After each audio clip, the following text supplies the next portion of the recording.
আল্লাহ রাব্বুল আলামিন প্রথম এই আসমান এবং জমিন যেদিন সৃষ্টি করেন সেই দিনটা ছিল আশুরার দিন। সর্বপ্রথম আল্লাহ পাকের সৃষ্টি জমিন আর আসমান। এই আসমান এবং জমিনকে আল্লাহ পাক সৃষ্টি করেছেন কোন দিন? আশুরার দিন। এই 10ই মুহররমে আল্লাহ রাব্বুল আলামিন আসমান এবং জমিনকে সৃষ্টি করেছেন। এই 10ই মুহররমে আল্লাহ রাব্বুল আলামিন হযরত আদম নবীনা আলাইহিস সালাতু ওয়াস সালামকে সৃষ্টি করেছেন। সৃষ্টি করে রাখছেন কোথায়? জান্নাতে। আদম আলাইহিস সালামকে সৃষ্টি করে আল্লাহ পাক সর্বপ্রথম কোথায় রাখছেন? জান্নাতে রাখছেন। এরপরে যেদিন আবার জান্নাত থেকে দুনিয়াতে পাঠান সেই দিনটাও ছিল এই আশুরার দিন। এই আশুরার দিনেই হযরত আদম নবীনা আলাইহিস সালাতু ওয়াস সালাম আমাদের যিনি আদি পিতা, তিনাকে আল্লাহ রাব্বুল আলামিন জান্নাত থেকে দুনিয়াতে পাঠাইলেন। দুইজনকে দুই জায়গায় পাঠাইলেন।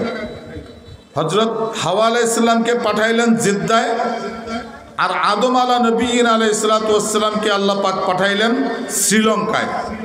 শ্রীলঙ্কায় একটা পাহাড়ের নাম আছে আদম পাহাড়। পাহাড়ের নাম কি? আদম পাহাড়।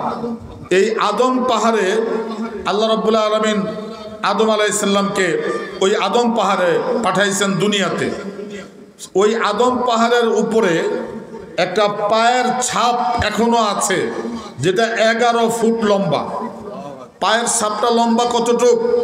11 ফুট লম্বা। ওই আদম পাহাড় মানে পাহাড়ের উপরে একটা পাথরে আদম আলাইহিস সালাম যখন পাটা রেখেছেন, ওই আদমের ভারে ওই পাথরটা চাপা খেয়ে পায়ের চাপ পড়ে গেছে। সেই পাহাড়টা হলো আদম পাহাড়ে অবস্থিত, এখনো আছে। এই আদম আলাইহিস সালামকে আল্লাহ রাব্বুল আলামিন শ্রীলঙ্কায় পাঠাইলেন। পৃথিবীতে আর কোনো মানুষ আছে? আর কেউ নেই। জিদ্দায় হাওয়া আর শ্রীলঙ্কায় হইল আদম। এই দুইজন এই পৃথিবীর বাসিন্দা, আর কোনো বাসিন্দা পৃথিবীতে নাই। হযরত আদম হাওয়াকে খুঁজতে খুঁজতে 950 বছর পরে হযরত হাওয়ার সাথে আদমের দেখা হয়েছে, সাক্ষাৎ হয়েছে আরাফার ময়দানে। কোন ময়দানে? আরাফার ময়দানে। যেদিন আরাফার ময়দানে আদম হাওয়ার সাক্ষাৎ হয় সেই দিনটাও ছিল 10ই মুহররম। আমরা সবাই জানি হযরত নূহ আলাইহিস সালাতু ওয়াস সালামের কিস্তির ঘটনা। আল্লাহ পাক নূহ আলাইহিস সালামকে ঈমানের দায়িত্ব দিলেন, মানুষকে বলো আমার তাওহীদের দায়িত্ব পৌঁছে দাও, লা ইলাহা ইল্লাল্লাহর বাণী মানুষের কাছে পৌঁছে দাও। হযরত নূহ আলাইহিস সালাতু ওয়াস সালাম যখন এই বাণী মানুষের কাছে পৌঁছে দিতে গেলেন, তখন মানুষ তাকে পাগল বলল, মানুষ তাকে নানানভাবে ভৎসনা করলো, ওনাকে মানে বিভিন্নভাবে কষ্ট দেওয়া শুরু করলো।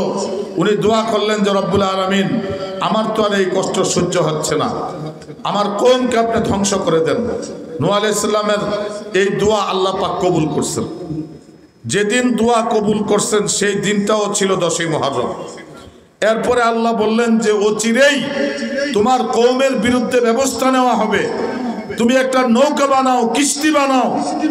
নূহ আলাইহিস সালাম কিস্তি বানাইলেন, সব প্রজাতির থেকে এক জোড়া করে উঠাইলেন এবং ওই কিস্তিতে ওনার পরিবার পরিজনকে উঠাইলেন।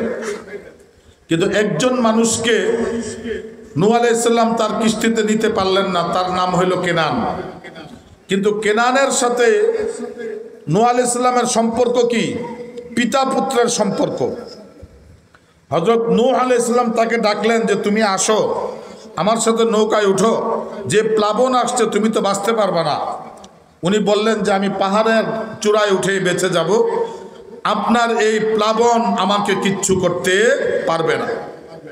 তার গায়ের শক্তি ছিল, উচ্চ বিলাসিত ছিল এবং উচ্চ মানসিকতার কারণে সে আল্লাহর নবীর কাছে আত্মসমর্পণ না করে সে নিজে তার স্বীয় শক্তির উপরে নির্ভর করেছে। কেনান ধ্বংস হয়ে গেছে। তাহলে ভরসা করতে হবে কার উপরে? আল্লাহর উপরে। আপনার অনেক টাকা, আপনার অনেক ক্ষমতা, এই ক্ষমতা চিরস্থায়ী হবে না। এই ক্ষমতা কোনো ক্ষমতাই না। টাকা দিছে কে? আল্লাহ। নিতে পারে কে? আল্লাহ। আপনি বলবেন যে আমাদের আশুলিয়ার মানুষ, এখানে তো কোনোদিন পানি উঠে নেই, আমাদের তো আর এই বাড়িঘর নদীতে ভেসে যাওয়ার কোনো সম্ভাবনা নাই। আপনি বলবেন যে আমাদের এখানে প্রাকৃতিক দুর্যোগ আসবে না, বহুল জনবল এলাকা। আপনি দেখেন গত 2 বছর আগে কাপাসিয়ায় 5 বিঘা জমি সহ একটা জায়গা নিচের দিকে ডেবে গেছে, নদী লাগছে। আল্লাহ যদি চান কাউকে দাবাইতে, নদীর দরকার হয় না।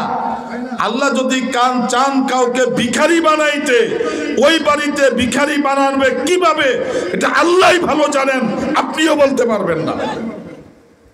অনেক কোটিপতি ভিখারি হয়ে গেছে না? অনেক কোটিপতি। এই রিসেন্টলি দুর্নীতির কারণে ধরা পড়ল মতিউর, সমস্ত সম্পত্তি বাজেয়াপ্ত হয়ে গেছে, জীবনটা নিয়ে কোনো মতে বর্ডার ক্রস করছে, এখন ওই দেশে কামলা দিয়া খাওয়া লাগবে। ওই দেশে, আমাদের দেশে যেমন রংপুরের লোকেরা আসলে আইসা রিক্সা চালায়, আমাদের দুর্নীতিবাজ অফিসাররা যারা দেশ ত্যাগ করেছে ওই দেশে যাইয়া রিক্সা চালাইয়া খাওয়া লাগবে। কোথায় তাদের ক্ষমতা? কোথায় তাদের বিত্ত? কোথায় আধিপত্য? আধিপত্য চলবে একমাত্র আল্লাহ। আল্লাহ ছাড়া আর কারো আধিপত্য চলতে পারে না। হযরত ইউনূস আলাইহিস সালাম মাছের পেটে চলে গেছিলেন, আপনারা জানেন না? কোরআনে কারিমের মধ্যে আল্লাহ ইউনূস আলাইহিস সালাম যে দোয়াটা পড়ছিলেন, সেই দোয়াটা আমরা এখন পড়ি, দোয়া ইউনূস। দোয়া ইউনূস পড়ি না আমরা? উনি যখন মাছের পেটে চলে গেলেন, এই মাছের পেট থেকে যেদিন তিনি মুক্ত হয়েছেন, সেই মুক্ত দিবস হইল 10ই মুহররম। মুহররমের কয় তারিখ? 10 তারিখ। হযরত ইউসুফ আলাইহিস সালাম কে কুয়ার ভিতরে ফেলে দিছিল, জিব্রাইল আইসা হযরত ইউসুফকে এখান থেকে উঠাইছেন কোন তারিখে? 10ই মুহররমে। হযরত মুসা আলাইহিস সালাম, তার আগে হযরত ইব্রাহিম আলাইহিস সালামকে অগ্নিকুণ্ডলে ফেলে দেওয়া হয়েছিল নমরুদের অগ্নিকাণ্ডে। নমরুদ অগ্নিকাণ্ড প্রজ্বলিত করলো যে ইব্রাহিম আলাইহিস সালামকে পুড়ে দেওয়া হবে। আল্লাহ পাক জিব্রাইলকে পাঠাইলেন, জিব্রাইল আমার ইব্রাহিমকে বাঁচাও। জিব্রাইল দ্রুততম সময়ে এখানে আসলেন আর বললেন, কুলনা ইয়া নারু কুনি বারদাম ওয়া সালামান আলা ইব্রাহিম। ইব্রাহিম আলাইহিস সালামকে এই অগ্নিকুণ্ডলী থেকে যেদিন রক্ষা করা হয়েছে সেটা হইল 10ই মুহররম। এই 10ই মুহররমে হযরত মুসা আলাইহিস সালাম ফেরাউনের হাত থেকে মুক্তি পেয়েছেন। 10ই মুহররমে হযরত ঈসা আলাইহিস সালামকে আল্লাহ পাক ঊর্ধ্বগমন করেছেন, আসমানে তুলে নিয়েছেন, উনি আবার আসবেন। এই দিনটা কি? মুহররম। কিন্তু আমাদের নবী মুহাম্মদুর রাসূলুল্লাহ সাল্লাল্লাহু আলাইহি ওয়াসাল্লাম এর সময়ে 10ই মুহররমে তেমন কোনো বড় ঘটনা ঘটে নাই। একদিন ইহুদিরা রোজা রাখতেছে, আল্লাহ রসুল সাহাবীদেরকে বললেন যে ইহুদিরা কিসের রোজা রাখে? সাহাবীরা বলল যে ইয়া রাসূলুল্লাহ, এই দিন হযরত মুসা আলাইহিস সালাম ফেরাউনের হাত থেকে রক্ষা পেয়েছে, এই জন্য শুকরিয়া আদায় করার জন্য ইহুদিরা রোজা রাখে। আল্লাহ রসুল বলছেন, নাহনু আহাক্কু বিমূসা, ইহুদিদের চাইতে মুসার এই আনন্দ দিবসটা পালন করার জন্য আমরা বেশি হকদার। কারণ মুসা আলাইহিস সালামের উত্তরসূরি কি ইহুদিরা না আমরা? ইহুদিরা পথভ্রষ্ট হয়ে গেছে, ইহুদিরা তাদের কিতাবে পরিবর্তন করেছে, ইহুদিরা তাদের শরীয়তে পরিবর্তন করেছে। এই কিতাব এবং শরীয়তে পরিবর্তন করার কারণে ইহুদিরা ধ্বংস হয়ে গেছে, তারা গোমরা হয়ে গেছে, তারা তাদের ধর্ম থেকে খারিজ হয়ে গেছে। সুতরাং মুসার জন্য যদি এই দিবস পালন করতে হয়, এটা পালন করবে মুসলমান। আল্লাহ রসুল সাল্লাল্লাহু আলাইহি ওয়াসাল্লামের বললেন যে সুমু, তোমরাও রোজা রাখো। সাহাবীদেরকে কি বললেন? তোমরাও রোজা রাখো। এই হুকুম কি শুধু সাহাবীদের না গোটা উম্মতের? এই হুকুম গোটা উম্মতের জন্য। তাহলে এই দিনটা আমরা পালন করব মিছিল করে না রোজা রেখে, শরীয়তের বাইরে না শরীয়তের ভিতরে? তাহলে এই দিবসটাকে পালন করার পদ্ধতি আল্লাহ রসুল বলে দিছেন কিনা? অবশ্যই আল্লাহ রসুল এই দিবস পদ্ধতি পালন করার পদ্ধতি বলে গেছেন। তবে আল্লাহ রসুল বলছেন যে তোমরা রোজা রাখবা দুইটা। কয়টা? দুইটা। কারণ একটা তো ইহুদিরা রাখে, তাহলে আমরাও যদি রাখি একটা, তাহলে ইহুদিদের সাথে আমাদের নিসবত হয়ে যায়, বরাবর হয়ে যায়। তোমরা আমার উম্মত যারা, তারা একটা রোজা বাড়াইয়া রাখবা, হইলে 9-10 নাহলে 10-11। তাইলে এই দিবস উপলক্ষে মুসলমানদের ইবাদত রোজা কয়টা? দুইটা রাখতে হবে, দুইটা রাখতে হবে। তাজিয়া মিছিল আল্লাহ রসুল বলে যান নাই, আল্লাহ রসুলের সময় ছিল না। আশুরা অনেক আগের থেকে তাৎপর্যপূর্ণ, আশুরা অনেক আগের থেকেই গুরুত্বপূর্ণ। এবং আমরা এটাও জানি যেদিন আল্লাহ পাক এই পৃথিবী ধ্বংস করবেন, কিয়ামত দিবেন, সে কিয়ামত হবে কোন দিনে? মুহররমের 10 তারিখ শুক্রবার। কিয়ামত হবে কি বার? মুহররমের 10 তারিখে শুক্রবারে। তাইলে এই পৃথিবী সৃষ্টির শুরু 10ই মুহররম, পৃথিবী ধ্বংস হয়ে যাবে 10ই মুহররম। সম্মানিত উপস্থিতি, এখন একটা কথা, সেটা হলো আল্লাহ রসুল সাল্লাল্লাহু আলাইহি সাল্লামের পরে আল্লাহ রসুল সাল্লাল্লাহু আলাইহি সাল্লামের 2 জন কলিজার টুকরা নাতি ছিলেন, হযরতে হাসান, হযরতে হুসাইন। হযরত হাসান আগেই তিনি জহরে শহীদ হয়ে গেছেন, বাকি ছিলেন হযরতে হুসাইন রাদিয়াল্লাহু তাআলা আনহু। হযরত হুসাইন রাদিয়াল্লাহু তাআলা আনহু উনি আল্লাহ রসুলের প্রতিনিধি হয়ে তিনি খেলাফতের মাধ্যমে আহলে বায়াতের অন্তর্ভুক্ত মানুষ, তিনি বায়াতের মাধ্যমে ইসলামের প্রচার এবং প্রসার, ইসলামের তাহজিব তামাদ্দুন, ইসলামকে এই পৃথিবীতে তিনি বায়াতের মাধ্যমে পরিচালনা করতে চেয়েছিলেন। পক্ষান্তরে আমির মুয়াবিয়া রাদিয়াল্লাহু তাআলা আনহু তার ছেলে ইয়াজিদ বিল ইত্তেফাক ফাসেক। ইয়াজিদ কি? বিল ইত্তেফাক ফাসেক।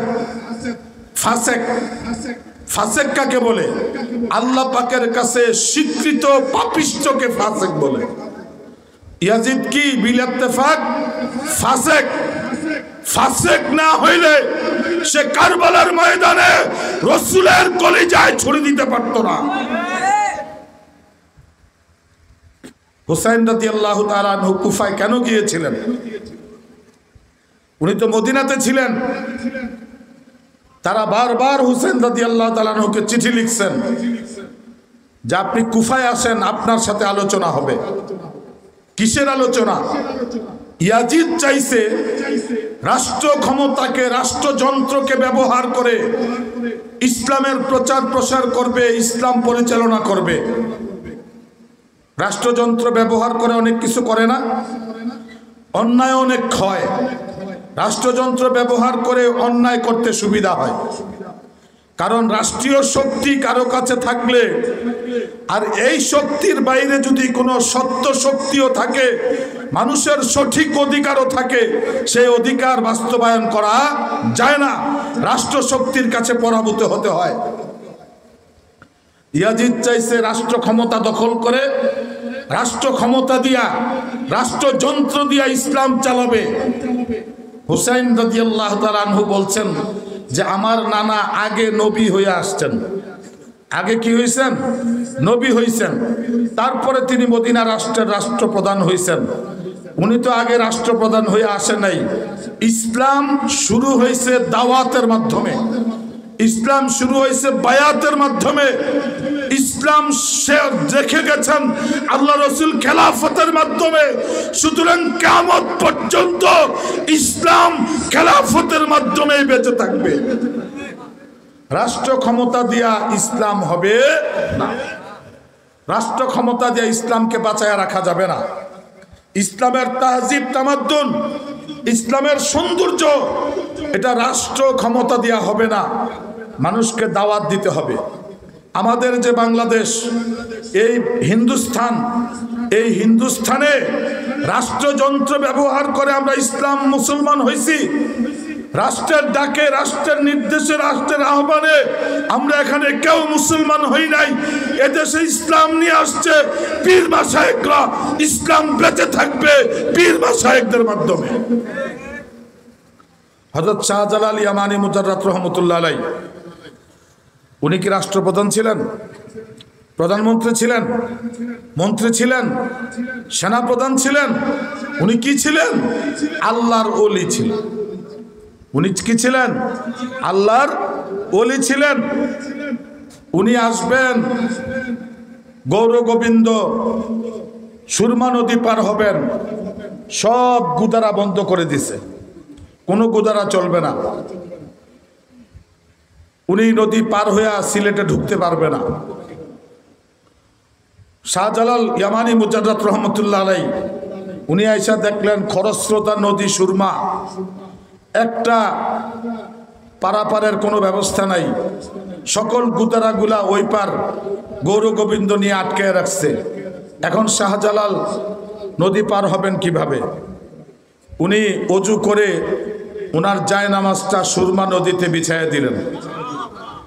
বিছায়া ওই জায়নামাজের উপরে দাঁড়াইছেন। এই জায়নামাজ উনাকে সুরমা নদী পার করে দিছে। আপনারা আগেও শুনছেন না? জায়নামাজের উপরে করে তিনি সুরমা নদী পার হয়ে গেছেন। তাহলে আল্লাহর গুদারায় পার করে দিছে সুরমা নদী। এখানে মানুষের গুদারার দরকার নাই। তাইলে গৌর গোবিন্দের ছিল রাষ্ট্র ক্ষমতা, শাহজালালের ছিল আল্লাহর ক্ষমতা। কোনটা কাজে লাগছে? জোরে বলেন, কোনটা কাজে লাগছে? আল্লাহর ক্ষমতা। রাষ্ট্র ক্ষমতা দিয়া যদি কেউ ইসলামকে নিষ্পেষিত করতে চায়, এই স্বপ্ন অন্তত বাংলার জমিনে বাস্তবায়িত হবে না। শাহজালাল সুরমা নদী পার হয়ে গেলেন। সুরমা নদী পার হয়ে যাইয়া উনি ফজরের আজান দিলেন। গৌর গোবিন্দের প্রাসাদ ধসে পড়ে গেছে। গৌর গোবিন্দের কি প্রাসাদ ধসে পড়ে গেছে। এই প্রাসাদ যে ধসে গেল, প্রাসাদ যে পড়ে গেল, এই শক্তি কার শক্তি? আল্লাহর শক্তি। সুতরাং আমাদেরকে আল্লাহর শক্তিতে বিশ্বাস করতে হবে। আমাদেরকে কার শক্তিতে বিশ্বাস করতে হবে? আল্লাহর শক্তিতে বিশ্বাস করতে হবে। অতএব কোন পীর সাহেব হুজুর হক্কানি আলেমের কাছে বায়াত হওয়া এটা ইসলামেরই একটা বিধান। কার বিধান? ইসলামের বিধান। আল্লাহ রসুল সাল্লাল্লাহু আলাইহি ওয়াসাল্লাম বায়াত করছেন। আল্লাহ রসুল সাহাবীদেরকে বলছেন, বাইউনি আলা আল্লাহ তুশরিকু বিল্লাহি শাইআ ওয়ালা তাসরিকু ওয়ালা তাজনি ওয়ালা তাকতুলু আওলাদাকুম। হে আমার সাহাবীরা, তোমরা আমার হাতে বায়াত গ্রহণ করো এই কথার উপরে যে তোমরা চুরি করবা না, তোমরা জিনা করবা না, আল্লাহর সাথে কাউকে শরীক করবা না, কোনো মিথ্যা তুহমত অপবাদ তোমরা কোনো মানুষকে দিবা না। এ ব্যাপারে তোমরা আমার হাতে বায়াত গ্রহণ করো। সাহাবায়ে কেরাম বলছেন, সে বায়াত আলা জালিকা, আমরা এই কথার উপরে বায়াত গ্রহণ করেছি। বায়াতের উপরে অসংখ্য আয়াত কোরআনে কারীমের মধ্যে আছে, অসংখ্য হাদিস, হাদিসের জখিরা সমূহের মধ্যে আছে। কোরআনে আছে, হাদিসে আছে। তারপরেও একদল লোক যারা বায়াতের বিরোধিতা করে, তারা হলো ইয়াজিদের উত্তরসূরি। তারা কার উত্তরসূরি? ইয়াজিদের উত্তরসূরি। ইয়াজিদের উত্তরসূরি না হইলে কেউ বায়াতের বিরোধিতা করত না। হুসাইন রাদিয়াল্লাহু তাআলা আনহু চাইছিলেন খেলাফত ও বায়াত দিয়া ইসলাম চালাবেন, খেলাফত চালাবেন, মুলুক চালাবেন। ইয়াজিদ শাসনতন্ত্র দিয়া ইসলাম চালাইতে চাইছেন। ওনাকে বারবার চিঠি দিয়ে মদিনা থেকে নিয়ে যাওয়া হইল কুফায়। কুফায় নিয়ে গিয়ে আলোচনার কথা বলে কোনো রকম আলোচনা না করে ওখানে যুদ্ধের দামামা বাজিয়ে হুসাইন রাদিয়াল্লাহু তাআলা আনহু এবং তার সফর সঙ্গীদেরকে শহীদ করা হলো। সংবাদ উপস্থিতি, এই যে শাহাদাত, হুসাইনের শাহাদাত, এই শাহাদাতের পূর্বে হযরত হুসাইন বলেছিলেন, মুঝে কো ফওয়ালো মুসাফির না সমঝো, मैं आया नहीं हो मुझे भुलाया गया हो। আমি তো এখানে আসি নাই, আমাকে আনা হয়েছে, আমাকে ডাকা হয়েছে, আলোচনার জন্য ডাকা হয়েছে, কিন্তু তোমরা এখন যুদ্ধের দামামা বাজিয়ে দিয়েছ। উনি পানি চেয়েছেন, পানি দেওয়া হয় নাই। উনি বলে গেছেন মুকদ্দর মে হ্যায় হাউজে কাউসার কো পিনা, আমার ভাগ্য হইল হাউজে কাউসার পান করা, সুতরাং তোমাদের এই পানি তোমরা রাখো। মানুষ পানি না দিলেও ফেরেশতারা সেদিন হাউজে কাউসারের পানি পান করিয়েছিলেন হুসাইন এবং তার সফর সঙ্গীদেরকে। সুতরাং সিয়াসত দিয়া বায়াতকে প্রতিহত করার চেষ্টা করবেন না। আমাদের দেশে একটা রাজনৈতিক দল আছে, তাদের মূল ইস্যু হইল রাষ্ট্র ক্ষমতা দখল করা আর এই দেশ থেকে বায়াতের প্রথাকে উচ্ছেদ করা। মনে রাখবেন তারা ইয়াজিদেরই অন্তর্ভুক্ত।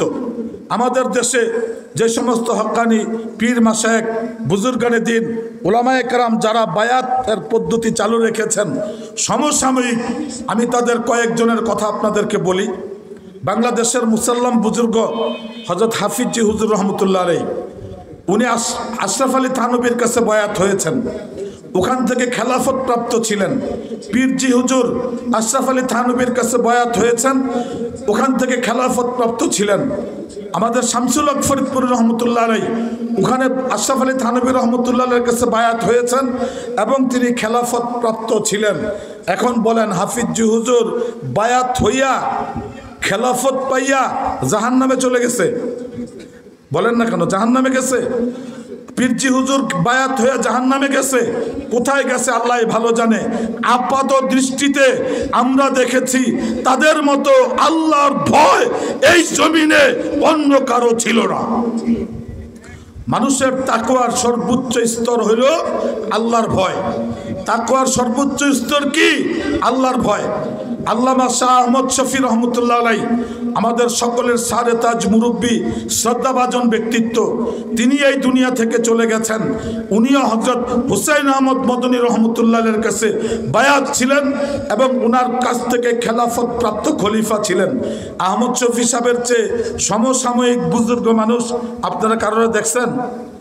যাদেরকে আমরা নাম শুনছি অনেকের, কিন্তু চোখে দেখছি আমরা কাকে? আহমদ শফি সাহেব হুজুরকে, যার আঙ্গুলের ইশারায় গোটা বাংলাদেশ এক জায়গায় চলে আসছিল। নাস্তিকের বিরুদ্ধে গোটা বাংলাদেশ আহমদ শফি সাহেবের আঙ্গুলের ইশারায় এক জায়গায় হয়ে গেছিল। উনিও তো একজনের কাছে বায়াত হয়ে খেলাফত প্রাপ্ত হয়েছেন। চরমনের পীর সাহেব হুজুর মরহুম ফজলুল করিম, ওনার পিতা ইসহাক রহমতুল্লাহ আলাইহি, তিনারা উজানির কারি ইব্রাহিম সাহেব হুজুরের কাছে বায়াত হয়েছেন। কারি ইব্রাহিম সাহেব হুজুর রশিদ আহমদ গঙ্গুহির কাছে বায়াত হয়েছেন। আপনি কি বলবেন উজানি গুমরা? কখনো এটা বলতে পারবেন না। এই ইসহাক রহমতুল্লাহের কাছ থেকে খেলাফত প্রাপ্ত হয়ে মানিকগঞ্জে আজহারুল ইসলাম সিদ্দিকী রহমতুল্লাহ আলাইহি এই তালিম ইসলাম দরবার প্রতিষ্ঠা করেছেন, যেখানে বাংলাদেশের লক্ষ কোটি জনতা এসে জিকির করে, লা ইলাহা ইল্লাল্লাহর জিকির, সুবহানাল্লাহর জিকির, আলহামদুলিল্লাহর জিকির, আল্লাহু আকবরের জিকির। এসব জিকিরে কি কোনো শিরক বিদআত আছে? নাই। তাহলে আল্লাহর ওলিদের সিলসিলায় বাংলাদেশে কিয়ামত পর্যন্ত বায়াতের প্রথা চলবে। উলামায়ে কেরামদের সুহবতে সাধারণ মানুষদেরকে যেতে হবে, চাইটা মাদ্রাসার দপ্তরে হোক, চাইটা মাহফিলে হোক, চাই খানকায় হোক, চাই অন্য কোনোভাবে হোক, যতক্ষণ পর্যন্ত একজন সাধারণ মানুষ কোনো আলেমের সুহবতে না যাবে ততক্ষণ পর্যন্ত তার ঈমান পরিপূর্ণ কিনা, তার আমলের রিয়াজত সে কখনো করতে পারবে না। সুতরাং আলেমের সুহবতে যাইতে হবে। মানিকগঞ্জ দরবার শরীফে আমার ভাইরা কয়েকজন এখানে উপস্থিত আছেন। এই যে আমার কবির ভাই, উনি একজন ব্যবসায়ী, কিন্তু আল্লাহর কুতুবের সোহবতে যায়, কবির দাঁড়ান, আল্লাহর কুতুবের সোহবতে যায় এই যে দাড়ি জুব্বা দেখলে মনে হয় একজন বড় মুহাদ্দিস, অথচ উনি আপনাদের এই কাঠগড়া বাজারের একজন ব্যবসায়ী। এই যে আমার পাশে আরেক ভাই আছে, উনিও কিন্তু আলেম না, কিন্তু জিকির করতে করতে সুন্নতের পাবন্দি করতে করতে একজন আলেমের নমুনা তার মধ্যে চলে আসে। তার মানে আমার এই মানিকগঞ্জের পীর সাহেব হুজুর, আমার শায়েখ মুর্শেদ, তিনি যদি সুন্নতের পাবন্দি না হইতেন তাহলে মুরিদরা কোনোদিন সুন্নতের পালন করতো না। সুতরাং মানিকগঞ্জ দরবার শরীফে হযরত মাওলানা আব্দুল খালেক শরীয়তপুরী সাহেব আমাদের সকলের প্রিয় ভাজন, উনি চলে আসছেন। আমি আর আলোচনা বাড়াবো না। মানিকগঞ্জ দরবার শরীফে আপনাদেরকে দাওয়াত দিয়ে গেলাম, আপনারা যাবেন।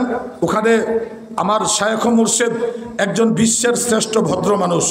উনি কত বড় আল্লাহর ওলি এরা আল্লাহ ভালো জানেন, কিন্তু ওনার ভদ্রতার সামনে পৃথিবীর মানুষ কোনো মানুষকে দাঁড় করানো যাবে না। এত উচ্চ মাপের একজন ভদ্র মানুষ তিনি একজন উচ্চ শিক্ষিত মানুষ, যিনি ঢাকা বিশ্ববিদ্যালয় থেকে অনার্স মাস্টার্স করেছেন এবং ইমাম আবু হানিফার ফিকহ শাস্ত্রের উপরে তিনি পিএইচডি করেছেন। ডাকালিয়া থেকে কামিল ফিকহ তাফসির করেছেন। লালবাগ মাদ্রাসায় তিনি আমাদের দর্শনে জামিতে লালবাগ মাদ্রাসায় তিনি দাওরায়ে হাদিস কমপ্লিট করেছেন। উনি চিকিৎসা বিজ্ঞানী, সমস্ত দুরারোগ্য ব্যাধি আমাদের বড় বড় ডাক্তাররা যেখানে ফেল, নিজেরা যে বিশ্বের বিভিন্ন বড় হাসপাতালে চিকিৎসা নিয়ে সুস্থ হতে পারে না, তারা যায় আল্লাহর কুতুবের কাছে চিকিৎসা নিয়ে সুস্থ হয়ে যান। মিথ্যা বলছি? অনেক এই ধরনের নজির আছে, আপনারা গেলে ওখানে দেখবেন। আপনাদের পাশে আছে, আপনাদেরকে দাওয়াত দিলাম, আল্লাহর ওলির কাছে আসবেন। সকাল সন্ধ্যা উনি ওনার বক্তব্যই তিনটা, যে সকালে 21 মিনিট, সন্ধ্যা 21 মিনিট সময় আল্লাহ রাব্বুল আলামিনকে দিবে। আল্লাহ নামের জিকির আপনি যত করতে পারেন। আচ্ছা, এর ভিতরে সুবহানাল্লাহ কোরআন শরীফে নাই, নামাজে নাই, আলহামদুলিল্লাহ নাই, আল্লাহু আকবার নাই, লা ইলাহা ইল্লাল্লাহর কথা হাদিসে নাই। আল্লাহ আল্লাহ এটা আমাদের আল্লাহ রাব্বুল আলামিনের জাতি নাম কি? আল্লাহ। আল্লাহ রসুল বলছেন যে কিয়ামত ততক্ষণ পর্যন্ত কায়েম হবে না, লা তাকুমুস সাআ হাত্তা ইয়াকুলান নাস আল্লাহ আল্লাহ আল্লাহ।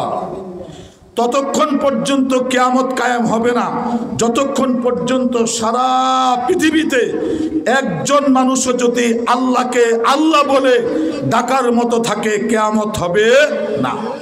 আমরা দেখি আসমানের খুঁটি নাই, আসমানের খুঁটি আছে। আল্লাহ পাকের জাকিরিন যারা, তারাই হলো আসমানের খুঁটি। তাদের জিকিরের মধ্যেই আসমান টিকে আছে, জমিন টিকে আছে। সুতরাং জাকিরিন যারা আছে, যারা আল্লাহ পাকের জিকির করে, শরীয়তের সকল কিছুর পাবন্দির পাশাপাশি আল্লাহ রাব্বুল আলামিনের জিকির যখন কোনো ব্যক্তি করবে, তখন সে আল্লাহ পাকের সান্নিধ্য অর্জন করতে পারবে। আবু বকর রাদিয়াল্লাহু তাআলা আনহু একদিন রাসূল সাল্লাল্লাহু আলাইহি ওয়াসাল্লামকে খুঁজতেছেন, খুঁজে পান না। কিছুক্ষণ পরে উনি যায় দেখলেন যে একটা ঘরের বাহির থেকে রসুলের কণ্ঠে জিকিরের আওয়াজ ভেসে আসতেছে।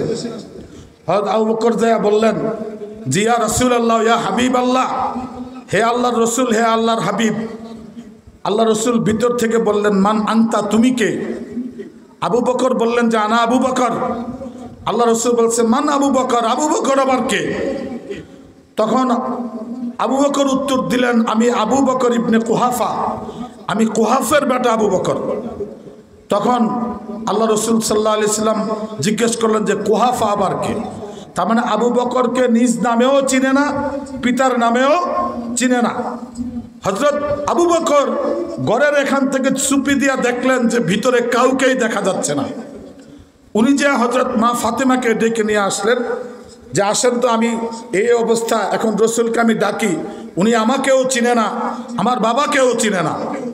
হযরত ফাতেমা রাদিয়াল্লাহু তাআলা আনহা আসলেন, আয়েশা বললেন যে ইয়া রাসূলুল্লাহ, ওয়া হাবিবাল্লাহ, ওয়া আবি।